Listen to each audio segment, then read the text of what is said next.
Hey, everybody. Welcome to What Drives Us, episode 3. Why do you do that? It wasn't even on repeat. It's my tell Michael to stop playing. Just one day, I want to have that opening go flawlessly. But that's just not, it's not meant to be. Just Welcome to What Drives Us, says the distracted, hiccuping host. More on that later. Episode 338 for October 23rd, 2019. My name is Russell Frost, and you can think of me as your Charon in this journey across the river Styx. How's that? What? Wow, that was deep. I try, Actually, it's the same old thing here. Advanced tech mobility and sustainable energy. I'm your host, and look at the amazing panel we have this week. Look at them. Casey finally has personal belongings. Yeah. Paul has his background fuzzed out, even though we like the shop. Tony's celebrating the Blackhawks. And Mark has no additional aero wheels, but no fewer aero wheels either. So, all in all, the status quo has been maintained. And Casey, is that a IKEA wall unit? Yes, it's the Kallax, the biggest one they make. What is its Scandinavian name? Kallax. Kallax. Okay. Yeah, this is the one that used to sit to my right, where Evan would scan my drone collection, and I finally added. I added a power cable to the lights on top, and I added the lights on the first row. Wow. Very and impressive. then finally put it together here in Virginia. I mean, I want to know, Casey Green, by the way, introducing Mr. Casey Green, what's in the Epiphone bag? And don't say an Epiphone. A guitar. Yeah. What? They call it a Les Paul too, but it really isn't because it's a replica. Yeah. It's an Epiphone. Okay. Yeah. That one used to live in the living room, but having jumped the protocol of the normal show, normally I introduce my esteemed co-host and dear friend, Mr. Tony Schaefer. I don't even know if I want to be introduced anymore. I don't blame you either. I'm not going to introduce you anymore. Next to him is our friend in Canada. He's always has something nice to say about everyone. Yeah, actually, that's true. I spent an entire day with him, and he said nothing about anyone, even me, which is really pushing it. Yeah, Mr. but I grumbled after you left. Did you? I apologize to you. I would think you were some kind of mutant.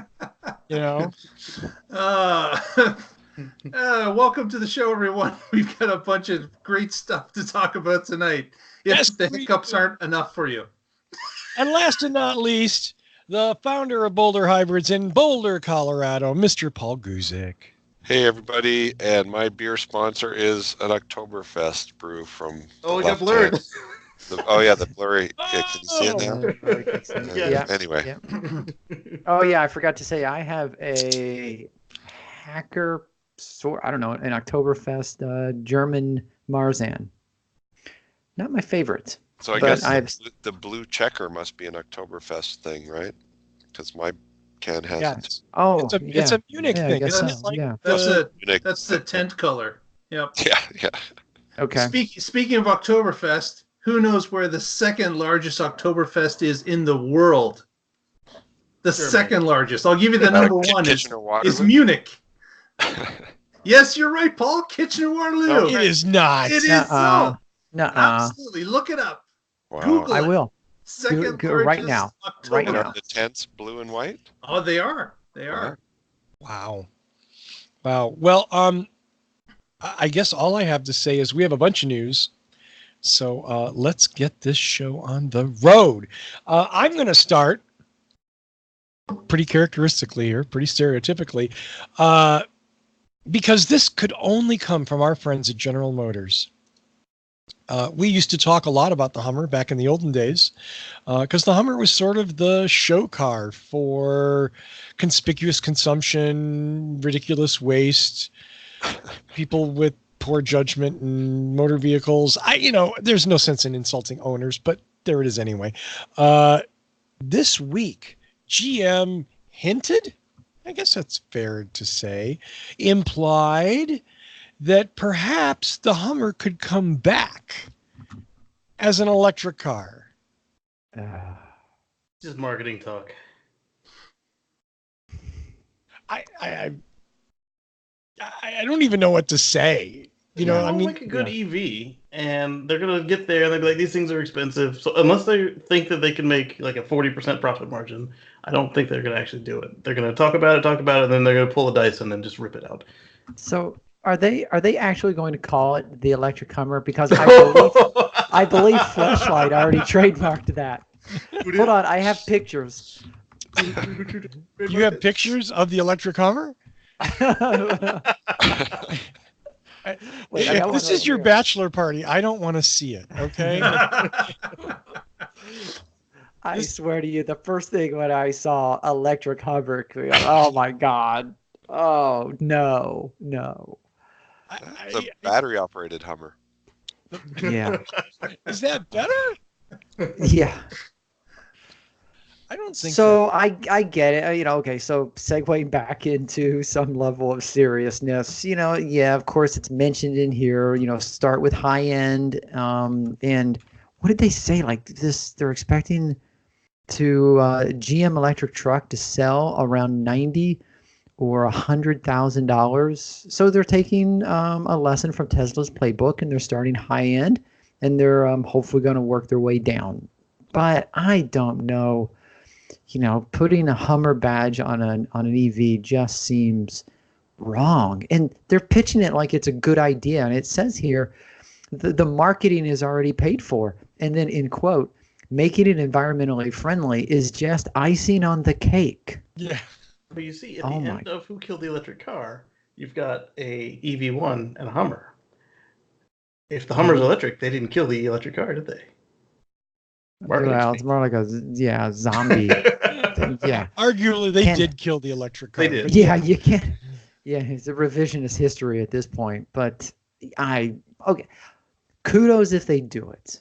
But I, for one, wouldn't want to be seen driving around in an electrified Hummer. Also, the whole GM working their way down market thing, I don't believe it, because the Suburban, before I stopped working for GM affiliates, the Suburban was like, it was like 40, 50, something to start. And then when I left, it was almost 70 for the base model with the cloth and the 3 rows of benches and 2-wheel drive, the small engine. Gas V8 engine. Oh, yeah, it was still a big engine, but it was the smallest one. And it was, pushing $100,000, and it was the base model. Yeah. I don't want to beat this up too much. It's an interesting move. I think it's a shame that in the same year, GM announced they're killing the Volt and they're killing a whole bunch of more fuel efficient sedans. Whether or not those cars deserve to die, we can argue that definitely, but not the Volt. To bring back the Hummer as an electric car is kind of, I don't know. I think it's just talk to end the strikes. Hey, look, we're going to have you build this at the plant. I don't know. Well, they did talk about maybe other it will vehicles. be like it's so bad it will be cool to drive it, maybe. I don't know. You mean like the gas version? Yeah, exactly. Yeah. One of those so ugly it's pretty sort of approaches. Yeah, like the Pontiac Aztec, Yeah. Ooh, Bring hey it back man. in Aztec green. I watched Breaking Bad. I mean, everything about the Hummer just screams not designed to be an EV. I mean, it would be the least aerodynamic electric vehicle on the road. I mean, it's the only vehicle with a coefficient. I think it's the least aerodynamic vehicle, period. Yeah, but other than an also, '87 Vanagon, but that's... look at the other vehicles that are coming out that are going to be electrified, like the Bolger pickup truck. It's a brick. It's shaped like a brick. Even the Rivian is somewhat brickish. It's large. The Rivian's got rounded corners, unlike that Bollinger. Okay, it has rounded corners. Yeah, okay, that'll really smooth it out. Yes. And if you really want to pick things apart, the G3, the Hummer 3, whatever the last one was like one of the last in acceleration, one of the last in coefficient of drag, one of the last in cargo. It didn't have leading seating.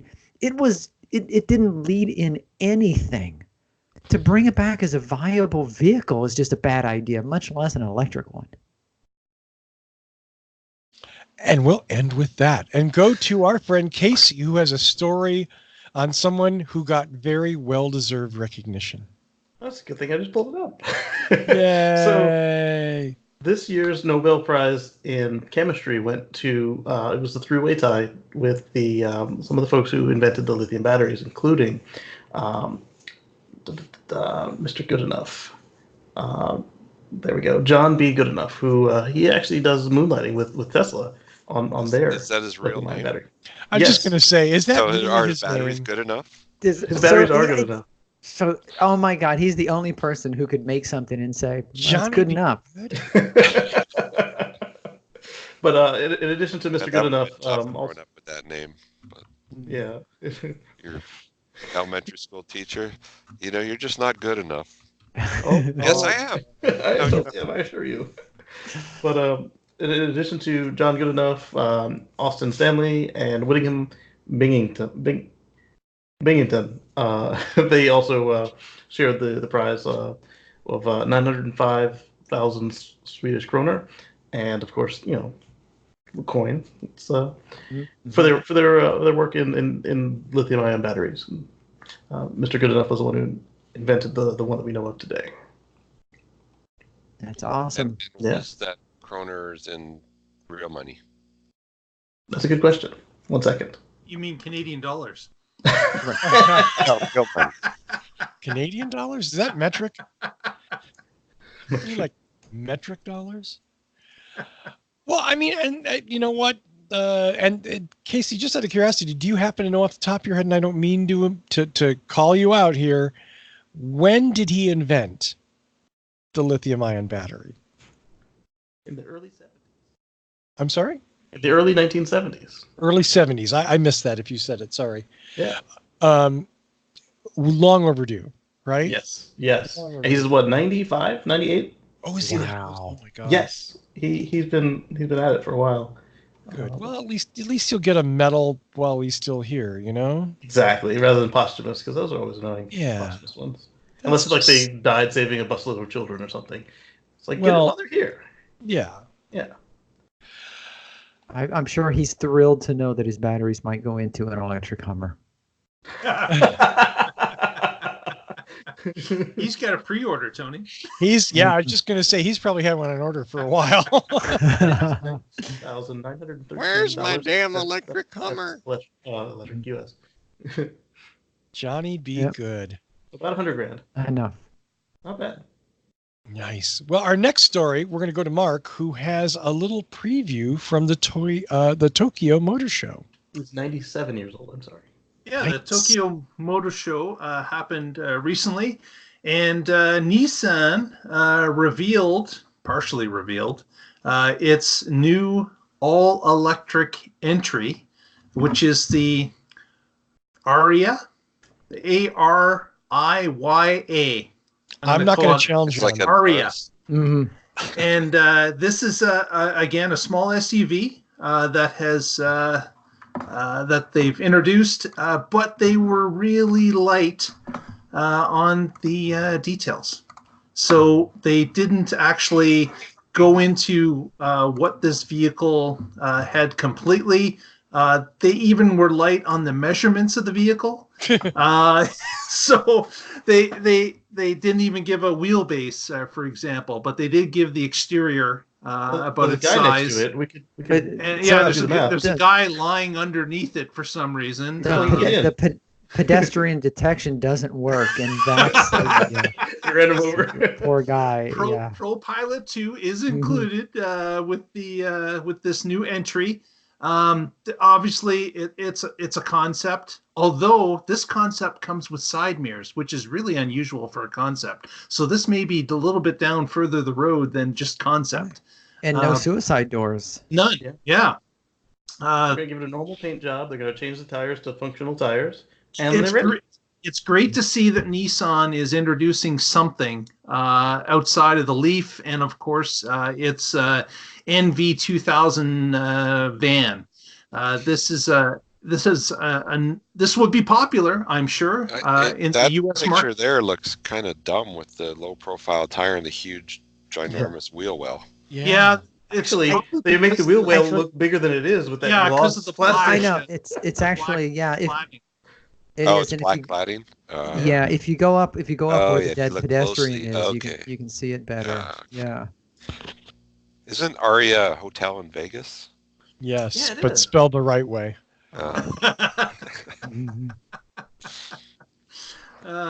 So, 5-seater CUV or mini SUV is the looks like the next all-electric entry from Nissan. But again, light on how actually the big the battery is. They say it's going to be on EPA 480 kilometers or 300 miles, and on the EPA cycle is what they claim. There's no real mention of a 0 to 62 mile an hour time frame. Less than 5 seconds. We'll spend less than 5 seconds in the task, so under 5. Yeah. One measurement says it's not too slow. But again, it's a little bit light on detail. People were hoping for more at this unveil to Tokyo Motor Show, but hopefully we get some more information as the auto show season continues. This is big. They have the charge port not on the nose. Yeah. In addition to being totally impractical in snow and ice. And you can see it is CHAdeMO. They haven't switched from CHAdeMO. It continues to be CHAdeMO. Wow, yes. So that's a bit of a disappointment for some. And is it a liquid-cooled battery? That was not mentioned either, Paul. Of course not. Again, that's one of the most important things not mentioned. Yeah. Mm-hmm. Wow. So they'll slowly bring the warranty down on you as you actually need it. Go ahead. I'm sorry. So I was going to ask the picture before you stopped sharing there. Let me see if I can bring this up here real quick. See how quickly I can share my quickly share my application thing here. I need quickly because I don't understand why Al Pacino from Sin of a Woman is standing on the stage next to the Ariya. Wow. Am I wrong? I mean, when's the last time you saw a double-breasted suit like that? Did we go all that way for that joke? Man, that was a long way to go. Okay. Yes, okay. We did. Fine. I respect your fortitude. Hang on, is that guy the designer, and is he from Italy? Maybe that's why he's wearing a double-breasted suit. That's an Italian thing. I'm a designer. Look at me. I've got a double-breasted suit. Yeah.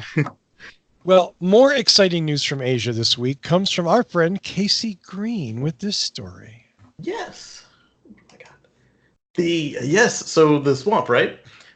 So just over a year ago, we were looking at a plot of land that was below sea level, and now they're getting ready to put a second Gigafactory on it. It's going to build batteries, and Elon confirmed that Gigafactory 3.2 will indeed be a battery factory on today's earnings call. They had to drag it out of him, but he did answer that, which was pretty cool. And sorry, where will it be? It'll be on the same plot as Gigafactory 3. Is it also below sea level? Yes, and it'll be a separate building. I'm hoping they have a seawall. Or they added dirt. Where? What? Oh, in China. China. In Shanghai. China. And then, as you see in the picture here, they've added some branding elements to Gigafactory 3. Right. So you can tell. I'm surprised they didn't write it in the Mandarin lettering there. Anywhere. It's probably on the other side. That would probably be bad branding in general, Okay. Just my take as a marketing guy. You did say that they had to drag this out of them. Did we get in like size, capacity, when it's going to be up and running? No. Okay. No, but it sounds like they were on the right track based on the way that he confirmed it. So it will be exciting to watch. And like we speculated, I don't think that they will cut out any of their partners anytime soon because they are continuing to need more batteries than ever. And so I think that what they do will just be in addition to what they already buy. And what are they actually making in China right now? In China, this factory here will build the Model Y and the Model 3, and they anticipate it'll do 150,000 units its first year, with about 1,000 to 1,800 a week when it's doing its ramp. And the ramp should be quicker than. And that would be for the China domestic market. Correct. And then if they catch up and do a surplus, then it'll probably ship to elsewhere in Asia, and then there'll be a Gigafactory 4 in Europe real soon, which will also build Model 3 and Model Y. Not as soon as the Chinese market. Correct. and where's all the money coming from for this? Yeah. Oh, that's the other thing, is they said that they are now self-funded. So buy more cars, and it'll happen faster. I'm sorry, did you mispronounce China's paying for it? Oh, did you say self-funded? This Gigafactory, yes, China loaned them the money. They have to pay it back. Oh. And they have stated on the call that they see themselves as self-funded for the foreseeable future, minus any loan payments or big purchases they make every now and then. If I loan you money, Casey, and you pay me back, does that mean that you're self-funded? Yes. Because I had to pay back with interest. It also means that can you go back to that picture? What? It's not from the top. So, like, in the background there's another factory. Yes. So is that like the Chinese copy factory where they'll make clones of the itself? That's the reverse engineering factory. Yeah. That's the Tesla factory. Yes. Tesla factory. Like those are the dorms. Yeah, that all tet. How do you say Tesla backwards? All set. All Yeah. set. All set. All Yeah, set. that's the all set. All set. Yes, you're all set. Do you think this is interesting in that it sort of speaks to the potentially deteriorating situation between Tesla and Panasonic? Well, they didn't kick Panasonic out of Giga 1 or Giga 1. Kick them out? They didn't leave either. Okay. And they're still there in Giga 2. So, but like I said, I don't see them. I don't see them replacing anybody yet, because right now they need more than the market can give them, and they're claiming that Panasonic isn't giving them the yields they want, and Panasonic is claiming that they did other stuff, so that it's not whatever. But right, and I mean, just looking at Tesla financials for this year, their capex budget was tiny. Yeah, they cut it a lot. Tiny. Those Uber credits. Yeah, which is a good thing that those nice Chinese folks decided to say, yeah, we'll pay for it. Yeah. You just give us the money back someday. You're good. Someday, eventually. Oh, you're the only Americans who can run in without having to partner with anybody, or give us all of your patents, which they could already get. But yeah. So it's actually unprecedented, and it's very exciting to watch how this thing develops. They did also recently get their permission to operate, so we should see that first 1,000 cars a week start to roll out any minute now. They showed us their big stamping press and their paint line as well in the during the call, so it looks like they've got everything they need once they build a battery factory. Hopefully the build quality will be the same as the American-made ones, but from the pictures it looks like that's what they're planning, and I wonder if there'll be differences. Like, I think there must be. Because I mean, I've seen some Chinese build cars, and they are absolute pieces of garbage. Like just the most awful piece of crap ever. So I mean, I know we've talked on this show a few times before, crash test standards and whatnot, and we've mentioned Chinese manufactured vehicles coming to the United States, and we've said, well, they would have to radically change the design of the car in order to meet the crash standards. So, yeah, I mean, kind of to Paul's point, will they build Chinese cars to meet American crash standards, or will they build Chinese cars to meet Chinese crash standards? If it means they can do it for a little less money and get a little more profit and pay China back faster. It looks like they're trying to build a world car. So if China makes stricter tests than anywhere else, then they'll build to the Chinese standard, and raise everybody else's cars to it. Or if we do, they'll build to ours. And that's what it looks like right now.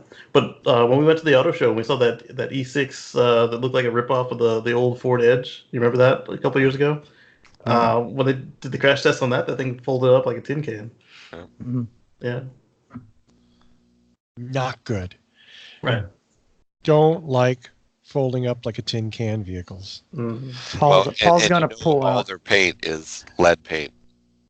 That could be true because the Californian factory has got California grade paint.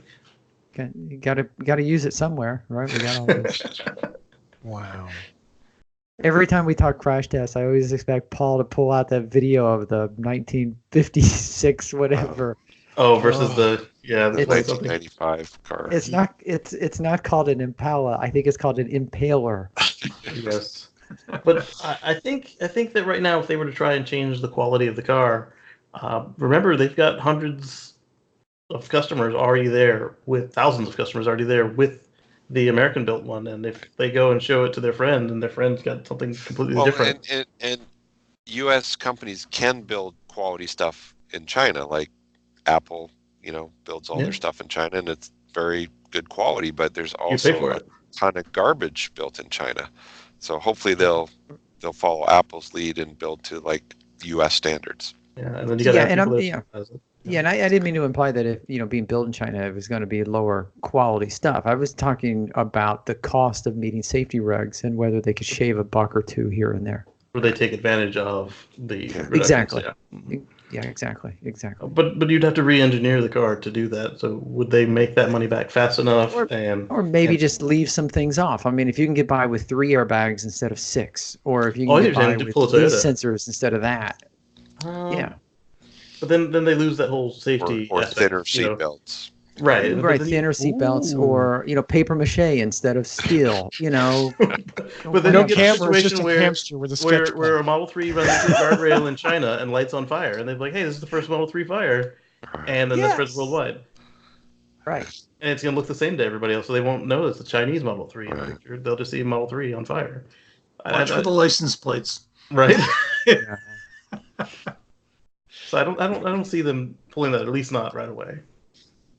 Yeah, we hope not. I mean, I'm just saying we hope not. We're just painting various, scenarios of possibilities. Yeah. Well, thank you for that, Casey. Our next story, we go to Mr. Tony Schaefer. Oh, about the future. I guess I'll give you the future. Ooh, yeah, future. None of that talking about the past stuff. I mean, Goodenough, Lithium, that's so 1970s. I want to talk about the future, like next year.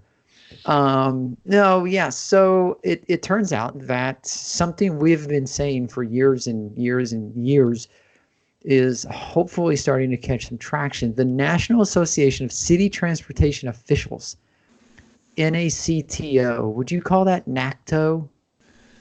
I don't know. I wouldn't use that acronym. Yeah, I know. I'm NACTO intolerant. So we'll just say NACTO. They have a membership of 25 big U.S. cities and 41 affiliate cities.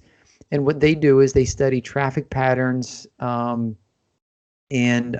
transportation patterns, and they look at the past. They try to look at the future. They try to see where trends are going, and they try to work with cities to mitigate impending traffic jams and to help people move from place to place a little easier.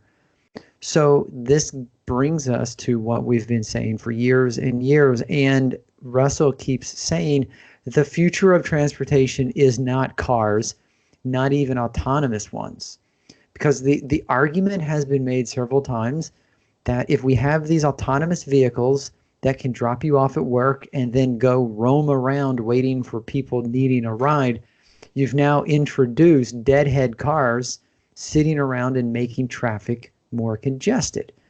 We've said that Uber and Lyft don't remove cars from the road. Instead, it gives solo drivers reasons to drive around to pick people up. It's actually increased traffic.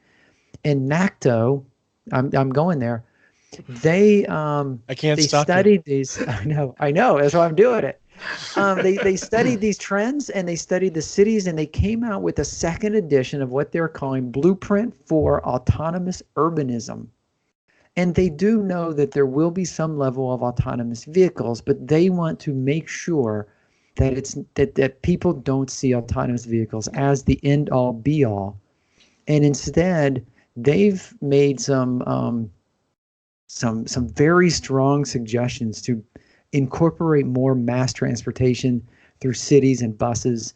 Through buses and rail.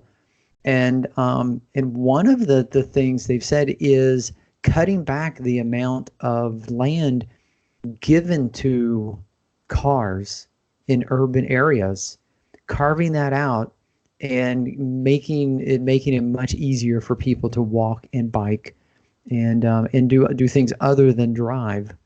One of the suggestions down here in the cities is to let's see, they're not just calling for sidewalks, bike lanes, bus lanes, and meadows throughout the urban environment. They're also looking at speed restriction. And one way to reduce speed is not through signs, because people ignore signs. We already know that. But they're talking about cutting lanes down to 10 feet wide instead of the typical 13 feet or even 15 feet in some places. The idea there is the lanes will be narrower and people will have to be more alert, more cautious, and they'll drive slower. Open a body shop in that town. Yes, yeah. See, Paul, you'll have all kinds of business. Or there'll be a lot less pedestrians in that town. Right. So people aren't going to slow down. Yeah, and there's all kinds of ideas. But again, what we've been talking about is this trend of, whether we like it or not, Americans love their cars. Americans love driving their cars. Most of the time, one person is driving a vehicle that seats 4 or 5 and eating pizza 7 or 9. At the same time. Yes, yeah, and eating, doing their hair, and texting all at the same time. And if you guys haven't seen this picture that shows how much real estate it takes to move like 100 people in cars versus 100 people in a bus. I mean, it's dramatic, because in a car you have a person and then they're surrounded by like 10 feet of empty space. And you do that for 100, maybe 4 wide, 25 deep, and then you put them in a bus and you have 100 people and they're all sitting right there. So if you can, get a hold of the NATCO, the Blueprint for Autonomous Urbanism, second edition, and you can read what they're thinking about moving people in the future. Did you guys read this or skim it or anything? No, I haven't read this one, but it reminds me of efforts that they've done where they remove lanes. They either make the bike lane super wide, or they raise it up and they put trees on it and shrink the main traffic lane, which slows people down, and because they don't want to wreck their stuff. And then there's the idea of the super block, where they take all of the traffic out of a whole city block and they just make it huge, like it's all pedestrians, and like the only trucks in are like delivery trucks, and then it's amazing. The stuff works. And what they did in my town was they put in a mass transit system. Electric trains now run up the center of the city, and they took a 4-lane road. They reduced it to 2 lanes for traffic and 2 lanes for trains and a bike lane. So now people that were used to that 4 lanes of traffic, they just avoid that street altogether and take alternates. So that main thoroughfare in the middle of the city is now a lot less traveled, and of course the trains run unimpeded anyways. So that's a way to reduce traffic as well. But that's what they tried to do is discourage people from using a certain lane of traffic and allow pedestrians and the train to run unimpeded. Yeah, and I know we've looked at other countries, and it's like, what do they do? And I know in other countries there will be a train that goes into the middle of a large town, a large city, and there will be bike racks and I'm not talking like the 12 or 20 that you see in the United States. I'm talking hundreds and hundreds of bikes. People get off the train, they go off, they find their bike, and they ride their bike, what's called the Golden Mile, the rest of the way to work. And then when it's time to catch the train, they ride their bike back, and then they lock it up at the train station. They hop on the train, and they've got another bike back home that they ride from the train station back home. I think that's it. Most bikes I've ever seen in one place was at the Amsterdam train station. There were thousands and thousands and thousands of bicycles. And they're all shitty bikes. Like, people leave a bike at the train station that no one wants to steal. They ride the train in from the suburbs, and they ride their shitty bike the last mile to their office. And it's great. Works wonderfully. Yeah. I wish I could find a picture of the one train station in Switzerland that I would go in and out of quite frequently. And they have all these beautiful pictures, but no pictures of the shitty bikes. I want to see your shitty bike. Yeah, exactly.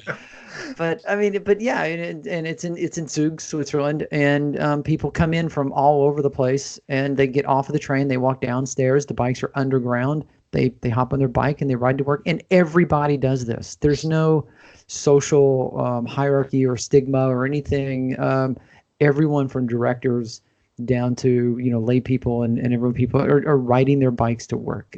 No one is I won't say no one is too good to ride their bike, but like 90% of the people will ride their bike.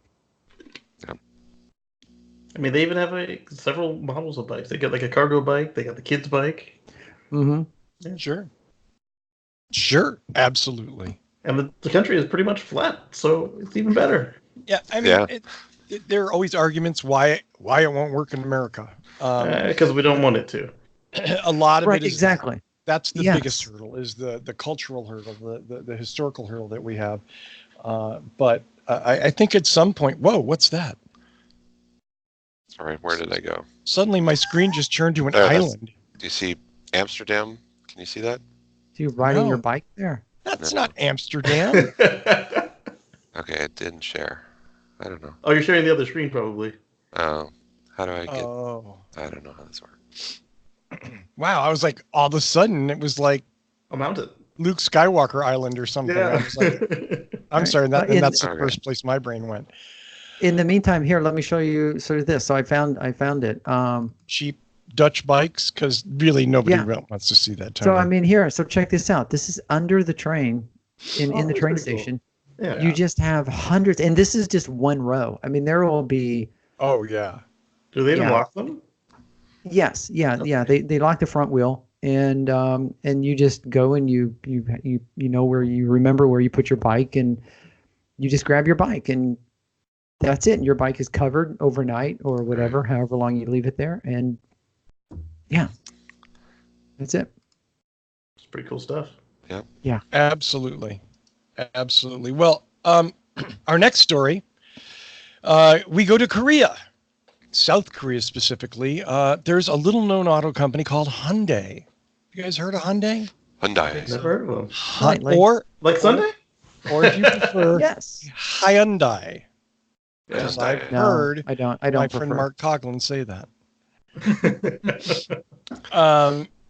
And that's not a criticism, by the way. That's the Canadian pronunciation of it. I learned today that he does not say Mazda. That's right. I don't have any Yeah.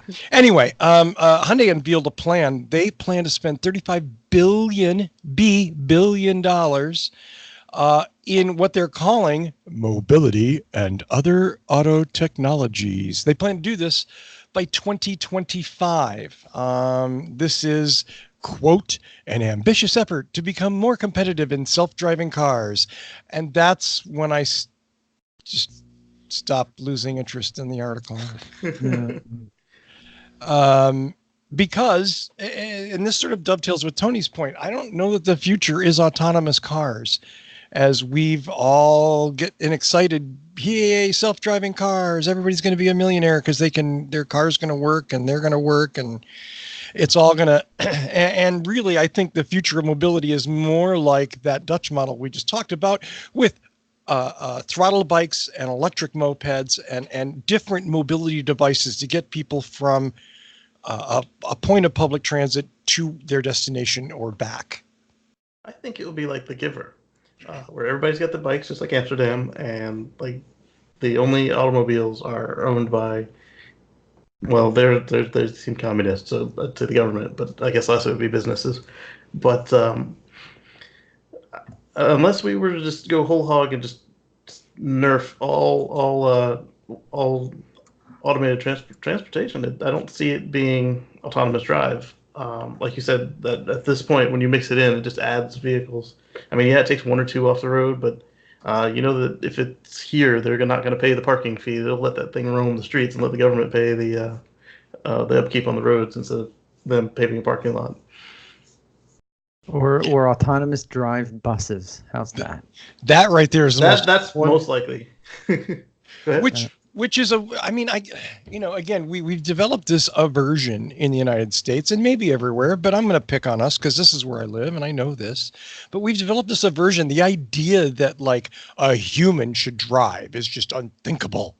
Now, are there things that technology can do to make human driving more safe? Yes, but that's not necessarily robot cars. That may solve one problem and create a whole host of others. Mark,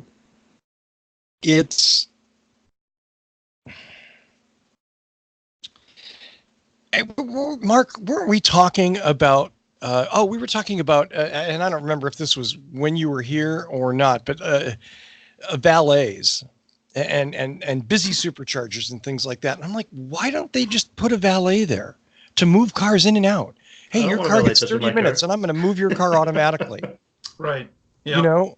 Oh, but instead it's got to be some robotic, computerized, ridiculously over-technologized solution when in fact you could hire someone for the local minimum wage, a fairly low-impact job, doesn't require a lot of training, give them a little T-shirt and say, here, make sure this flows smoothly. Am I totally off base there? I'd let the robot drive my car. I wouldn't let the valet drive my car. There's your answer, Russell. Yeah. I mean, that's a fair answer. I get it. Yeah, because the minimum wage 16-year-old is going to trash your car. Exactly. No, I'm not talking about like I'm talking about like, let's use a supercharger, for instance. I'm not talking about taking the car in the, on a joyride. The kid's going to move at 30 feet. From a charging space to a non-charging space. Okay, have you ever seen the movie Ferris Bueller? I know. I'm just gonna say Well, I don't feel so bad about letting Tesla drive my car. Like when I take it in for service, I was like, they've seen a million of these. They're not going to be surprised, or it's nothing special. They're just going to drive it from one corner to the other and do their thing. Versus if I bring it over to the tire shop, there's a good chance that they could. Oh, let's see what she can do. That's how I got the dent in the hood on my Model S. But you can put it in valet mode, right? That's right. Turn it in valet mode. Although the one time I needed valet mode recently, I couldn't put it in because they had actually removed it from the software accidentally. It was back the next time. Wow. It's a conspiracy. It was the kid at the restaurant parking lot hacked into your car and removed it. Yeah, deleted the button. It was gone. It was one that wasn't in the app and it wasn't in the screen. I don't know what happened to my valet mode. But then when I went to pick the car up, valet mode and everything was back. I was like, this is. And there's no rubber left on your tires. Exactly. Nice. Right. Wow. Oh, that was the New York trip. That's what it was. And I paid handsomely. It was $180 to park that car for the 2 days. Ouch. Ouch. Well, for our final story, or at least our final listed story, we're going to go back to Tony, who's somehow going to talk about Tesla and the Prius. Oh, yeah. So, and so this one came up, and I wanted to talk about this for a couple of reasons. And primarily because, as we've said several times, up until a few years ago, up until maybe let's go 5 years ago, everything had to be a Prius killer. Everything from 5 years until now, everything has to be a Tesla killer. A Tesla killer, sure. Yep. Yeah, everything has to be a killer. Everything's got to be a killer. And Go as get him, killer. we've said many times, nothing needs to kill anything. You know, there's choice. Consumers should have choice. So Forbes does a thing that says, it does an article here, as the Tesla Model 3 surges, something's got to give, like the Toyota Prius. And yeah, that's, you know, they got the numbers here that show that the Prius is not selling as many units as it has sold in the past. It seems to have peaked toward the end of last calendar year, and has dropped. And he's just looking out his window, and I mean, he literally says it here. You could say my Los Angeles neighborhood is a microcosm of the Netherlands. And he basically says he looks out the window and he sees his neighbors buying Model 3s. And then he later says, well, I don't know if they're selling Priuses to buy Model 3s, but I see more Model 3s than I see Priuses.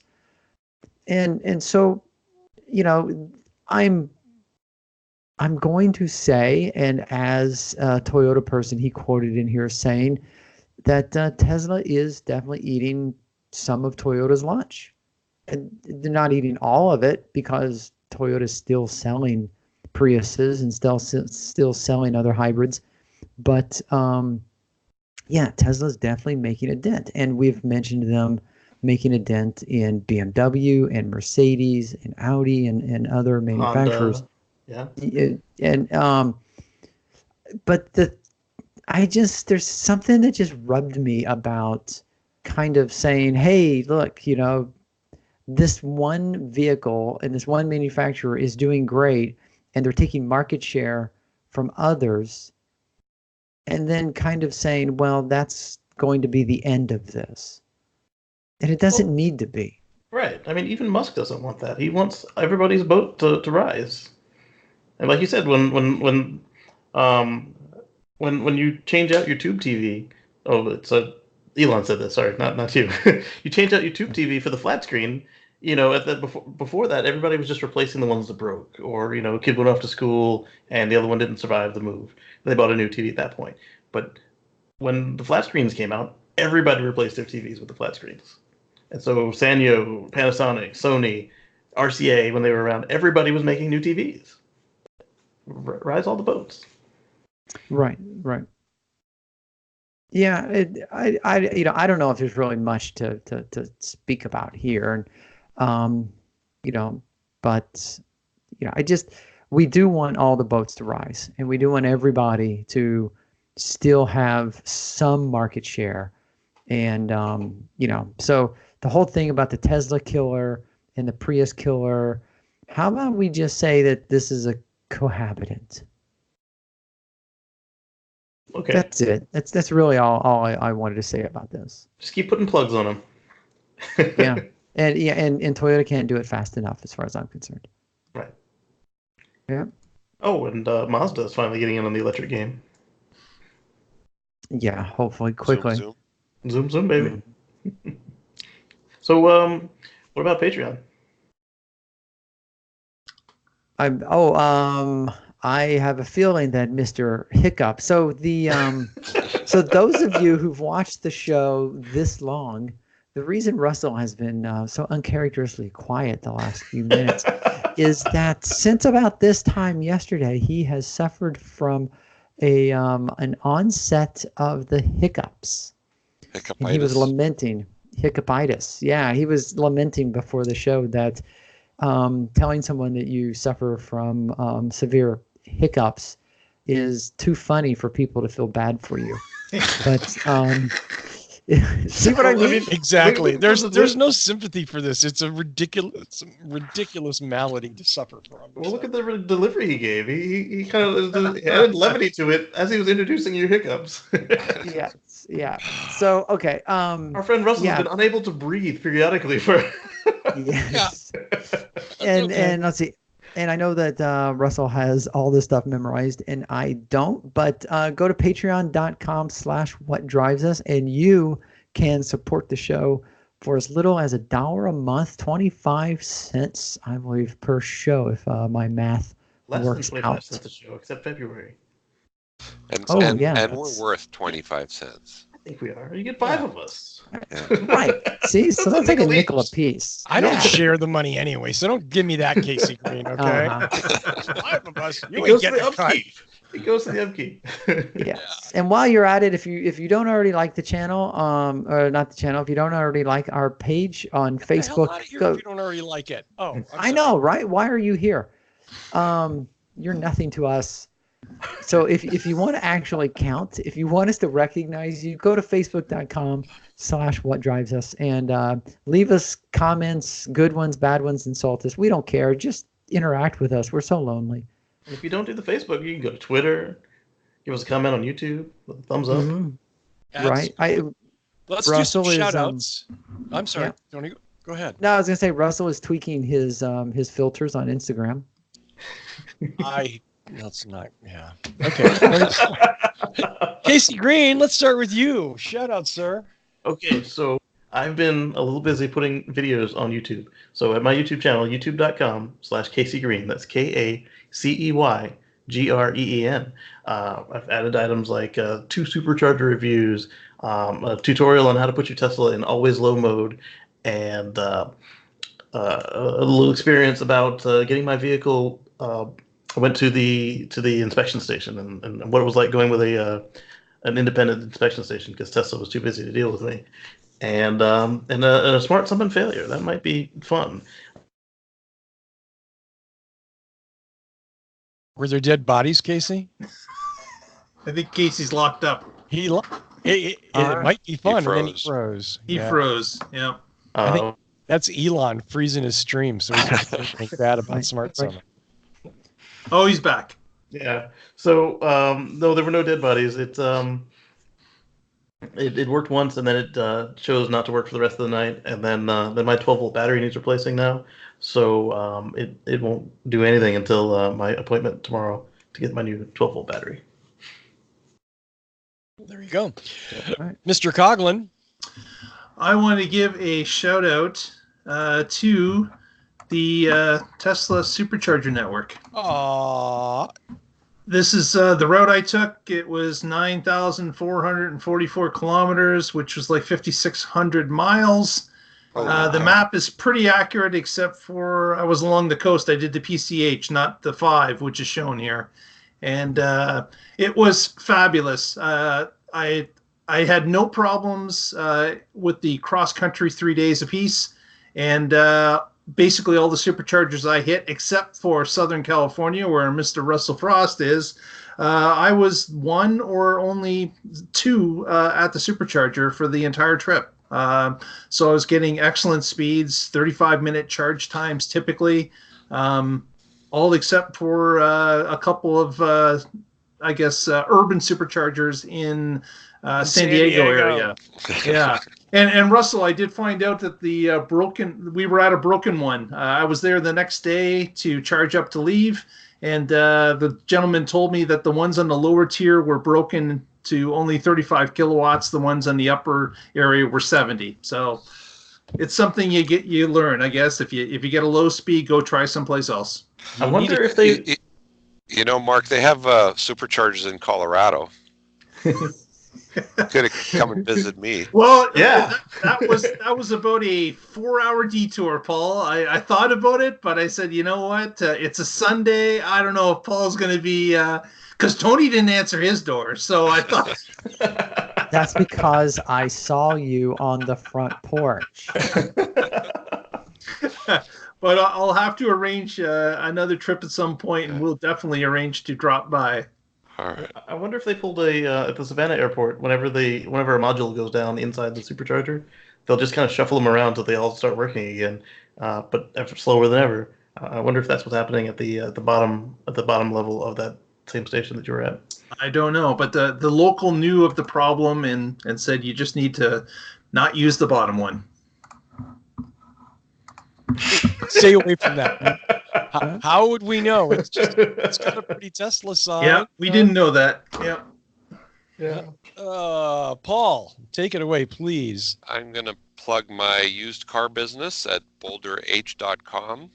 Got a fairly new arrival anyone's looking for, I've got, what is it, a 17-volt Premier with the special adaptive cruise control. I don't know if Mark had that in his, but I didn't, but that's a cool that's like the super desirable feature to get. And so if anyone's looking for a Volt plug-in hybrid, I got one with 32,500 miles for $21,800 for sale. So check it out. Mark and I both had Volts, loved them. It's a really nice car. I mean, I have my Prius customers test drive it while their car, and they're like, "Wow, I can't believe that's a Chevy." So it'll recharge overnight on the. If you want the gateway drug to the Tesla, exactly. Look at who's on the panel here. I've previously owned Volts, and they're now driving Teslas. So. Exactly. Yeah. Tony, do I go back to you? Sure. I don't know where. I don't know where you got this episode. Not you, Russell. I'm talking to other people. No, that's a fair question, actually. Yeah, I don't know what you're doing on this episode, to be honest. But if our listeners want to make sure they never miss another show, subscribe on Stitcher, Spotify, YouTube, Google Play, TuneIn, and or iTunes. Go ahead and subscribe to them all. It makes us look better. It does. There you go. Well, I want to thank Mark Coughlin, Tony Schaefer, Paul Guzik, and Casey. I almost got through it. And Casey Green for being such a great panel tonight. Thanks for all of you for tolerating my hiccups for the last half hour. And that's it. As always, thanks to Michael Manring. Visit him at manthing.com. We're at What Drives Us all over social media. We're not hard to find. Thanks for your support. Tune in next week and find out what drives us. See ya!